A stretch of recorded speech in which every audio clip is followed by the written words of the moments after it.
இந்திய கொடியுடன் செல்லும் கப்பல்கள் ஹார்முஸ் ஜலசந்தியை கடக்க ஈரான் அனுமதி வழங்கியுள்ளதாக செய்திகள் வெளியான நிலையில் இந்த தகவல் உண்மையானதா தவறானதா என்பது குறித்து விவரிக்கிறது இந்த செய்தி தொகுப்பு.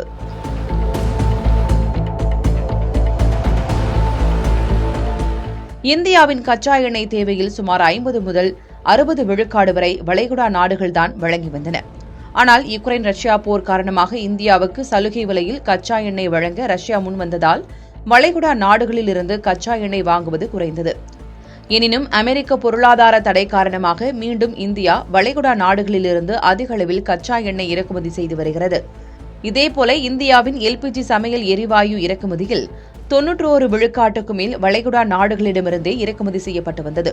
இச்சூழலில் அமெரிக்கா ஈரான் இடையே ஏற்பட்டுள்ள போர் காரணமாக சர்வதேச அளவில் 40 விழுக்காடு எண்ணெய் வர்த்தகம் நடக்கும் ஹார்முஸ் நீரிணையை ஈரான் முடக்கியுள்ளது.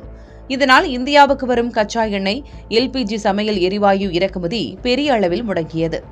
இதனால் அந்த வழியே வரும் இந்திய கப்பல்களுக்கு அனுமதி வாங்க இந்தியா பல்வேறு முயற்சிகளை மேற்கொண்டு வந்தது. மத்திய வெளியுறவுத்துறை அமைச்சர் ஜெய்சங்கர் மற்றும் ஈரான் வெளியுறவுத்துறை அமைச்சர் அப்பாஸ் அராக்சி ஆகியோர் இடையே தொடர்ந்து பல கட்ட பேச்சுவார்த்தைகள் நடத்தப்பட்டன. இந்த நிலையில் இந்த பேச்சுவார்த்தை வெற்றி பெற்று இந்திய கொடியுடன் செல்லும் கப்பல்கள் ஹார்முஸ் ஜலசந்தியை கடக்க ஈரான் அனுமதி வழங்கியிருப்பதாக IANS நிறுவனம் செய்தி வெளியிட்டுள்ளது. மேலும் முதற்கட்டமாக புஷ்பக் மற்றும் பரிமல் ஆகிய இந்திய எண்ணெய் கப்பல்கள் பாதுகாப்பாக ஹார்முஸ் ஜலசந்தியை கடந்திருப்பதாகவும் அந்த செய்தியில் கூறப்பட்டுள்ளது. அதே நேரம் இந்திய கொடியுடன் கூடிய கப்பல்களை ஹார்முஸ் நீரிணை வழியாக செல்ல ஈரான் அனுமதித்ததாக கூறப்படும் செய்திகளை ஈரான் நிராகரித்திருப்பதாக NDTV நிறுவனம் செய்தி வெளியிட்டுள்ளது. இதனால் இந்தியா அல்லது ஈரானின் உயர் அதிகாரிகள் அதிகாரப்பூர்வமாக அறிவித்தால் மட்டுமே இந்த செய்தி உண்மையானதா அல்லது தவறானதா என்பது தெரியவரும்.